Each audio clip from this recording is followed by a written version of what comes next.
যে হাসতো, কথা বলতো, চলতো, ফিরতো। কি ব্যস্ততা ছিল তার, কিছুটা ছুটি ছিল চার। সেই মানুষটা একদম স্তব্ধ হয়ে গেছে। এত মানুষ শোর হাঙ্গামা করতেছে, কিন্তু এই মানুষটা নড়েও না, মুখও খোলে না, চোখও মেলে না। এরই নাম মৃত্যু,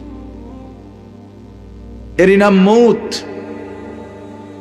এই চির সত্য, চির বাস্তবতাকে যুবক ভাই, মুরব্বী বাবা, কেউ আড়াল করতে পারবেন না। দেখতে দেখতে একদিন শুনবেন, আপনাদের এই পরিচিত আনিসুর রহমান আশরাফি, যে আপনাদের গ্রামে আসতো, বয়ান করত, হঠাৎ একদিন শুনবেন সেও নাই, সেও হারিয়ে গেছে অন্ধকার। এটাই বাস্তবতা, এটাই চির সত্য। এতটা চির বাস্তবতায় আমরা ভুলে যাই কেমনে ভাই, যুবক ভাই, নামাজ না পড়ে কেমনে থাকো। আহ, মুসলমানের বাচ্চা তুমি, তুমি হিন্দুর সন্তান না, তুমি ইহুদির বাচ্চা না, তুমি খ্রিস্টানের বাচ্চা। কেমনে নামাজ না পড়ে, কি দেখতে দেখতে, কি করতে করতে জীবনটা, দিনটা, রাতটা শেষ করে দিল।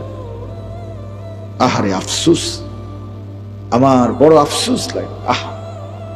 একটা সুস্থ সবল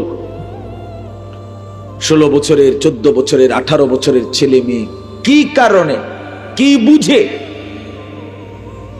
একটা সেজদা দেয় না, এক ওয়াক্ত নামাজ পড়ে না? আরে বোকা রে, তুই কেমনে এত বোকা হইল? কি কারণ থাকতে পারে? কি অতিরিক্তটা তুমি পেয়ে গেলা? কি এমন সুখ পাইলা, কি এমন স্বাদ পাইলা, কি এমন আনন্দ আর মজা পাইলা যেটা আমরা কেউ পাইলাম না? যে মজার, যে সুখের জন্য তুমি তোমার আল্লাহকে ভুলে গেলা, একটা সেজদা দিলা না, এক ওয়াক্ত নামাজ পড়লা না। আরে জানোয়ার, তুই কেমনে ঘুমাইবি? জানোয়ার, এই হাইওয়ান, কেমনে ঘুমাইবি? আরে নাফরমান, কেমনে ঘুমাইবি? তোরে যদি ঘুমের মধ্যে ফেরেশতা লাথি মারে, তোরে যদি ঘুমের মধ্যে ফেরেশতা মাথা তুলে আসার মারে, ছি ছি ছি ছি। 2টা বছর এক পবিত্র মায়ের, মুসলমান মায়ের দুধ পান করছে যেই শরীর, যেই মানুষটা, যেই ছেলেটা, মেয়েটা, সে আল্লাহকে চিনে না কেমন? মায়ের পবিত্র দুধ তো আল্লাহরই দেওয়া, মায়ের বুকের স্তনের দুধ তো আল্লাহর দেওয়া। সন্তান প্রসবের 1 মিনিট আগেও যেই বুকে দুধ ছিল না, আবার দুধ ছাড়ানোর নির্ধারিত সময় পরে আবার যেখানে থাকে না, শুধুই কেবল এর চাইতে জ্বলন্ত নমুনা আর কি হইতে পারে? কথা বলেন না কেন? যে এটা যে আল্লাহ দিছে, এর চাইতে জ্বলন্ত নমুনা আর কিছু হইতে পারে? যে গতকালকেও ছিল না, আজকে সন্তান প্রসব হইল, আজকে দুধ বাসলো মায়ের বুকে, আবার দুধ ছাড়ানোর 2 বছর শেষ, আবার সেই দুধ বুকের হাকে হারিয়ে গেল, মায়ের স্তনের দুধ। তাহলে এটা যে সরাসরি ভিন্ন কেউ দিচ্ছে, এটা কি বোঝা যায় না?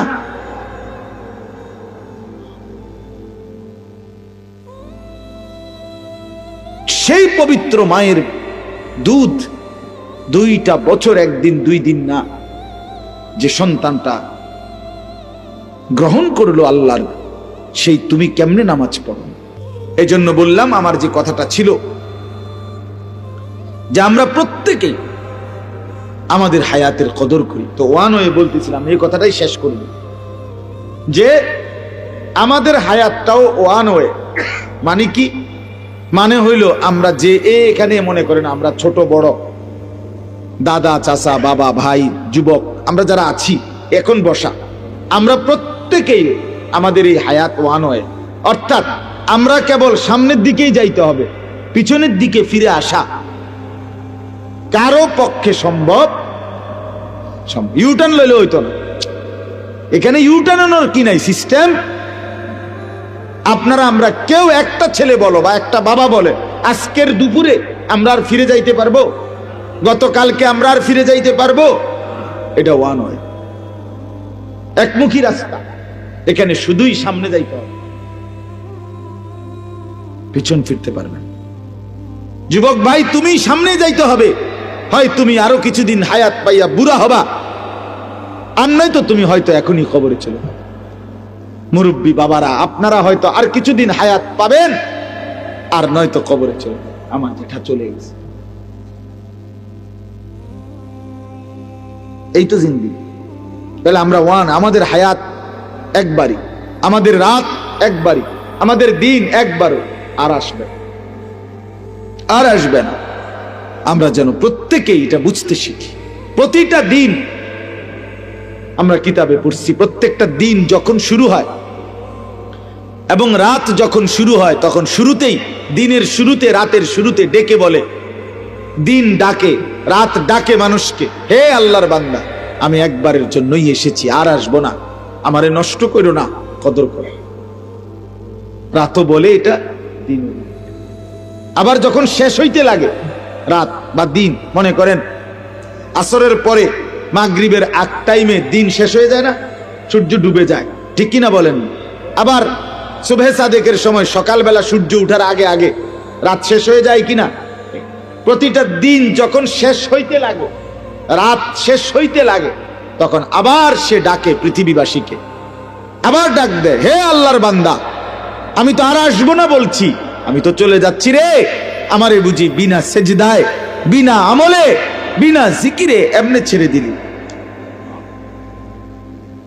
আজকের সারা দিনে ফজর, জোহর, আসর 3 ওয়াক্ত নামাজের টাইম চলে গেল বান্দা, একটা সেজদাও দিলি না, আমি বুঝি এমনি এমনি চলে যেতাম তোর জীবন থেকে, আমি দিন তো আর আসবো।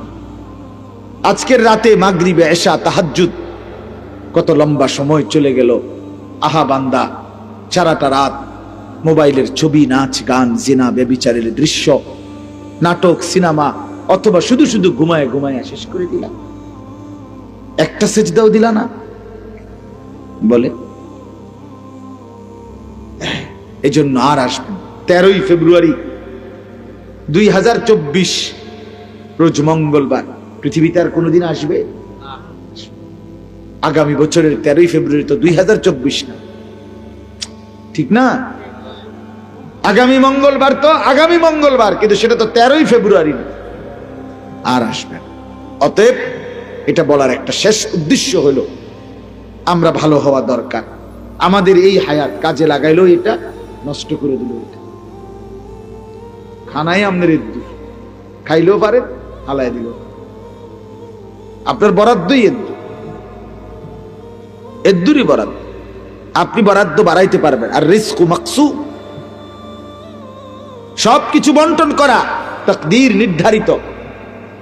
ইন্নাল্লাহা কাদ্দারা মাকাদির আল খালাইক, আল্লাহ পাক সমস্ত সৃষ্টির তাকদীর নির্ধারণ করেছেন আসমান জমিন সৃষ্টির 50,000 বছর আগে।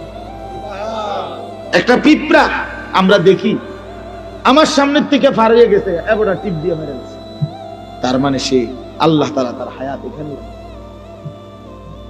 ঠিক কিনা বলেন? তাহলে আমার থেকে বাচ্চা গেল, এবড়ার থেকে পাইল না। মউত কার কাছে? নির্ধারিত, এতটুকুই বাপ। এজন্য আমি বলতেছি, ছেলেরা, বাবারা, পর্দার আড়ালের মা বোনরা, মনোযোগ দিয়ে আমিও শুনি, আপনারাও শুনেন। হায়াত নির্ধারিত, প্রতিটা মিনিট সেকেন্ড আর আসবে না। অতএব এখনই কাজে লাগা, সুযোগ থাকতেই কাজে লাগা। আর সুযোগটা কাজে লাগাবার, হায়াতকে কাজে লাগাবার, হায়াতকে দামি বানাবার, নিজের সময়কে দামি বানাইবার সবচেয়ে শ্রেষ্ঠ, আল্লাহর পক্ষ থেকে সর্বশ্রেষ্ঠ একটা সুযোগ, মহা একটা সুযোগ, মাহে রমজান। বলেন আলহামদুলিল্লাহ। সেটা একদম সামনে, এই যে দেখা যায়, ওই যে চাঁদ উঠলো বলে, এবারে যে চাঁদ উঠবে এটাই রমজান, ঠিক না? হায়াতের কদর করে, হায়াতের কদর করে, হায়াতের কদর করে। আমি প্রত্যেক দিনে কয়দিন টানা বলতেছি, বাবা সবাই মনোযোগ দিয়ে শুনেন এই 10টা মিনিট কথা। হায়াতের কদর করেন। আমাদের জীবনটা ওয়ান ওয়ে রোড, আধুনিক যে রাস্তা, আধুনিক রাস্তার নিয়ম হলো ওয়ান ওয়ে। এই যে 4 লেন রাস্তাগুলো, যেমন আপনি এদিক দিয়ে গাড়ি নিয়ে ঢুকছেন, এবার আপনার কাজ হইল আপনাকে শুধু সামনের দিকেই যাইতে হবে, এদিক দিয়া, এদিক দিয়েই আবার ফিরতে চাইতেন না। কথা বুঝছেন নি? আপনি যদি আবার পিছনে আসতে হয় তাহলে আপনার এই ইউটার্ন নিয়া এদিক দিয়ে আইতে হইবে, নাকি এদিক দিয়ে আসা যাবে? আর না, আমাদের এইসব রাস্তা না, ওই যে বড় রাস্তার কথা বলতেছি, ওয়ান ওয়ে রোড, যেগুলো ডিভাইডার ওয়ালা রোড, যেগুলোর মাঝখান দিয়ে কি আছে, আইল্যান্ড আছে, ডিভাইডার আছে, এগুলো ওয়ান ওয়ে। ঠিক ছেলেরা এমনি শোনো, বাবা মোবাইল এটা বাদ দাও, এটা বাদ দাও, এমনি শোনো, এমনি শোনো, 10টা মিনিট এমনি শোনো, মনোযোগ ভালো হবে। নামাও এটা, এবার হাসো বেটা, বেওকুফ কোথায়।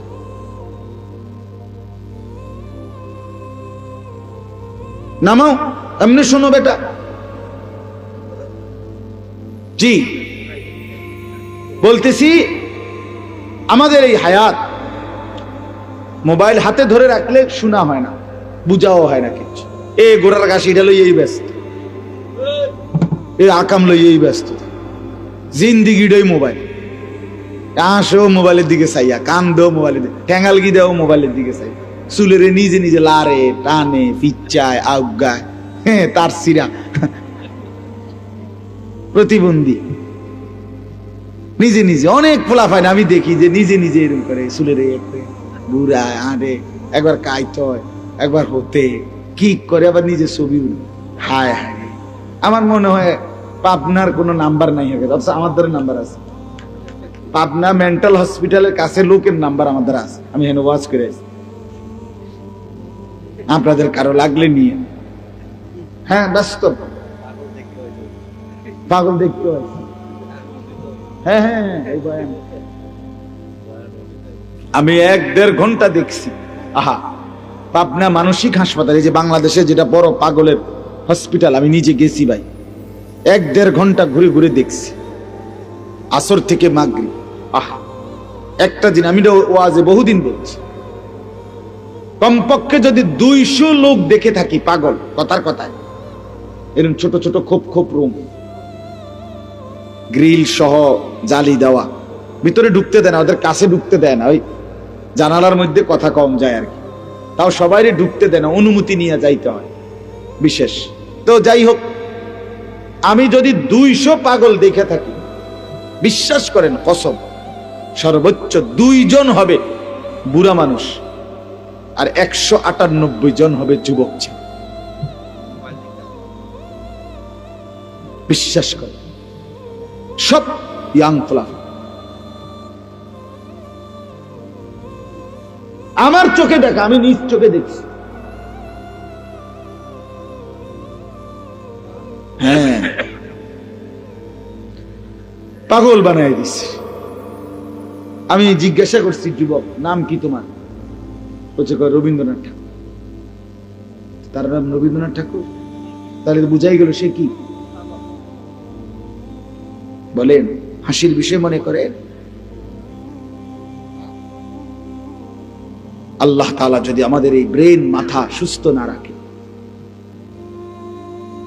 আমাদের কয়দিন আগে 10 তারিখ এই শনিবারে আমাদের কাবিলা, আমাদের বুড়িচং উপজেলার কৌমি মাদ্রাসার সমস্ত সম্মিলিত একটা সম্মেলন হয়েছে, বড় সম্মেলন, অনেক বড় মাহফিল, কাবিলা ঈদগাহ ময়দান। তো ওইখানে একটা লোক পাশে, আপনার আমরা যেখানে মাহফিলের লোকরা বসছি, আমরা ওখানে দেখছি একটা লোক, এই একটা ছেলে, যুবক, প্রতিবন্ধী, পাগল। আমি তারে দেখছি অনেকক্ষণ, তার দিকেই আমি তাকাইছিলাম, আমার এত মায়া লাগছে। সে নিজে নিজে একবার সোফাটার মধ্যে, একবার এই পাশে গিয়ে, একবার এই পাশে আইয়ে, একবার কেমন জানি হাত লাড়ে, একবার হাসে, একবার আবার দাঁড়ায়। এই যে আহা, একদম সুন্দর, বিশ্বাস করেন, একেবারে টুকটুকে সুন্দর চেহারা, লম্বা চুলা ছেলে, এত মায়া লাগছে যে আহা, ছেলেরা বুঝতেছে না কিছু। এই জন্য বাবা আমি ধমক দেই এই উদ্দেশ্যে, দুশ্মনির জন্য না। আমি দুশ্মন না, তোমগরে বলার কেউ নাই, সবাই ছেড়ে দিছে, তোমরা আপন মা বাপই ভুলে গেছে, কেউ তোমগরে কিছু বল। তোমরা মোবাইলের হাতে জিন্দিগি তুলে দিছো, নারীর সামনে, জিনা ব্যভিচারের সামনে অশ্লীল ছবির সামনে তোমরা জীবন তুলে দিস, আর এখান থেকে ফিরে আসা বাপ কঠিন, খুব কঠিন।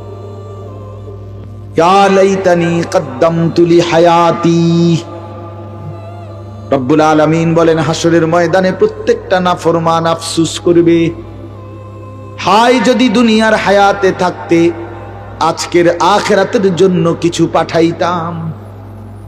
ইয়া লাইতানি কদ্দামতু লিহায়াতি, হায় যদি দুনিয়ার হায়াতে থাকতে আজকের জন্য কিছু পাঠাতাম। এরকম বলি, ইয়া লাইতানি কুনতু মাআহুম ফাআফুযা ফাওজান আযীমা, হায় যদি আল্লাহর নেক বান্দাদের সঙ্গী হতাম, তাইলে আজকে আমিও তো সফল হয়ে যেতাম। এই যে আফসোস করি, এই হায় যদি আফসোস। ইয়া লাইতানি লাম উতা কিতাবিয়া, হায় যদি আমার আমলনামা আজকে আমার হাতে না দিত। ইয়া লাইতাহা কানাতিল কাদিয়া, হায় যদি হাসরের ময়দানে এই গুনার আমলনামা নেওয়ার আগেই মৃত্যু যদি আমাকে শেষ করে দিত। আফসোস করবে না, আফসোস। ইয়া লাইতানি ইত্তাখাযতু মা'আর রাসূল সাবিলা, হায় যদি আল্লাহর রাসূলের পথ ধরতাম। সব কোরআনের আয়াত। ইয়া লাইতানি লাম আত্তাখিজ ফুলানান খলিলা, হায় যদি অসৎ দুষ্ট মন্দ লোককে বন্ধু না বানাইতাম।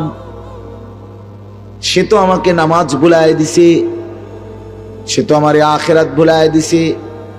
লক্ষ লক্ষ যুবক যুবতী ছেলে মেয়ে বরবাদির মূল কারণ অসৎ বন্ধু, অসৎ সঙ্গ, সমবয়সী দুষ্ট কিছু অসভ্য জঙ্গলি এদের সাথে মিশে চলে 6 মাসের মধ্যেই ছেলেটা একটা ভালো ভদ্র সভ্য ফ্যামিলির ছেলে ছিল, হয়তো এখন কিছু অসৎ সঙ্গ পেয়ে 6 মাস পরে দেখা যায় মদ খায়, নেশা করে, গাঁজা খেলে, খায়, জুয়া খেলে, নারীর আড্ডায়, জিনা ব্যভিচারের আড্ডায় পড়ে আছে।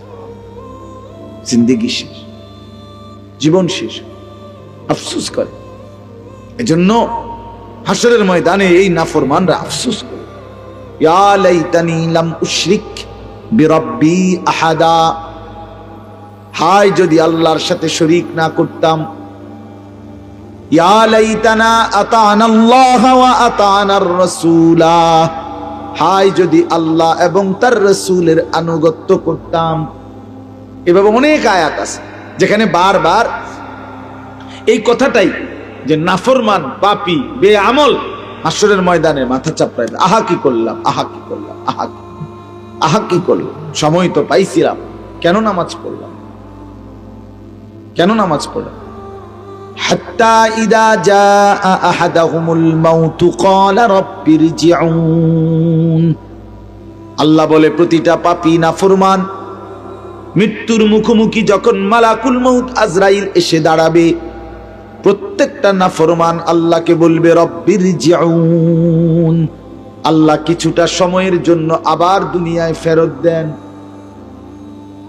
লাআল্লি আমালু সালিহান ফীমা তারাকতু, যেই নেক আমলগুলো আল্লাহ ছুটে গেছে এবার যদি একটু হায়াত ফেরত পাই সেই নেক আমলগুলো আবার করব। আল্লাহ বলবেন কাল্লা, না না কখনোই না। ইন্নাহা কালিমাতুন হুয়া কাইলুহা, আল্লাহ বলবে না ফরমান এটা তোর শুধুই কেবল কথার কথা, তুই মিথ্যাবাদী। ইতিপূর্বে দুনিয়ার হায়াতে বহু বিপদ মুসিবত, অ্যাক্সিডেন্ট, পেরেশানি, রোগ শোকে যখন পেরেশানির মধ্যে ছিলি বান্দা, আমি আল্লাহকে তখন বারবার ডেকেছিলি। যখন আমি বিপদ মুক্ত করে দিলাম, রোগ থেকে সুস্থ করে দিলাম, সাথে সাথে আমি আল্লাহকে ভুলে গিয়েছিলি। আমি জানি আমি ওয়ারাইহিম বারযাখুন ইলা ইয়াউমি ইউবাসুন। আল্লাহ বলে অতএব নাফরমান আজকে আর পিছন দিকে দুনিয়ায় না, বরং সামনের দিকে হাসরের ময়দানে পৌঁছানো পর্যন্ত কবরের জিন্দেগিতেই পড়ে থাক। যা পড়ে থাকো। হ্যাঁ, চিরবাস্তবতা মৃত্যু, যেটাকে অস্বীকার করার, না বুঝার, আড়াল করার কোনো সুযোগ নাই, কোনো সুযোগ নাই, কোনো সুযোগ নাই। আমি অনুরোধ করছি, কোনো সুযোগ নাই। আপনি যদি বুঝেন তাইলেও মরে যাবেন, আপনি যদি না বুঝেন তাইলেও মরে যাবেন। আপনি যদি হাসতে থাকেন তাইলেও মরে যাবেন, আপনি যদি কাঁদতে থাকেন তাইলেও মরে যাবেন। আপনি যদি চোখ খোলা রাখেন তাইলেও মরে যাবেন, আপনি যদি চোখ বন্ধ রাখেন তাইলেও মরে যাবেন। আপনি যদি সম্পদার প্রাচুর্যে একেবারে বিলাসিতার জিন্দিগিতে থাকেন তাইলেও মরে যাবেন। আপনি যদি দুঃখ, অভাব আর দারিদ্রতা, দুর্ভিক্ষের মধ্যেও থাকেন তাইলেও মরে যাবেন। স্বীকার করলেও মৃত্যু, স্বীকার না করলেও নাকি? কথা বলেন না কেন? যদি কেউ বলে আমি বুঝি নাই এই কারণে মৃত্যু তারে ছেড়ে দিবে, আমি খেয়াল করি নাই এ কারণে আজরাইল তাকে বাদ দিবে, না বাপ, না। আমি তো ওই গাড়ি চালাই, যে গাড়িতে ব্যবহার করি, প্রায় কোনো সময় যদি পুলিশ গাড়ি ধরে তো কোনো মামলার কথা কয়, আমি বলি স্যার আমি জানি না। তো না হুজুর আপনি জানেন না, এটা তো আমাদের বিষয়। কথা বুঝছেন না? এটা তো আমাদের বিষয় না, আপনি জানেন না কেন? এটা কার বিষয়? এই তাহলে মালাকুল মউত আজরাইল, মৃত্যু আমাদেরকে থামাই দিবে। আজকে সকালবেলা ভোর 6টায় ফজরের জামাতের ওয়াক্তে আমার আপন জ্যাঠা ইন্তেকাল করছে, আমার আপন জ্যাঠা ইন্তেকাল করছে। আমি যখন ফজরের নামাজের সালাম ফিরাইছি মসজিদে, এই তখনই শুনছি, এর একটু পরেই আমার কাছে খবর আসছে। আমি আমাদের গ্রামের বাড়ি লাকসাম নাঙ্গলকোট, সেখানে গেছি জোহরের নামাজের আগে 2:30টার দিকে। আমি জানাজা পড়াইছি জ্যাঠার, মাটি দিয়ে দোয়া করে তারপরে আসছি। তো আমি একটা কথা বলতে চাচ্ছিলাম, তখন জ্যাঠার লাশ অনেকক্ষণ দেখলাম আমাদের কবরস্থানে, জ্যাঠার লাশ কবর দেখলাম দাঁড়ায় দাঁড়ায়। তো আমার সাথে আমার ছোট ভাই, তারে বললাম মাসুদ, আমার ছোট ভাইয়ের, দেখ এই মাটি, একটু মাটি তার থেকে আমার জ্যাঠার শরীর বানানোর জন্য দিছিল, আজকে সেই মাটি, ওই মাটিটাকে ফেরত নিয়ে নিল। ফেরত নিয়ে নিল না? কথা বোঝেন? আল্লাহ তাআলা যেন বলছিল মাটিকে যে আমাকে একটু মাটি দাও, আমি আনিস নামে আমার এই বান্দাকে বানাবো। আল্লাহ তাআলা যেন বলছে ঠিক আছে মাওলা, নেন, আমার মাটি আবার আমাকে ফেরত দিয়ে।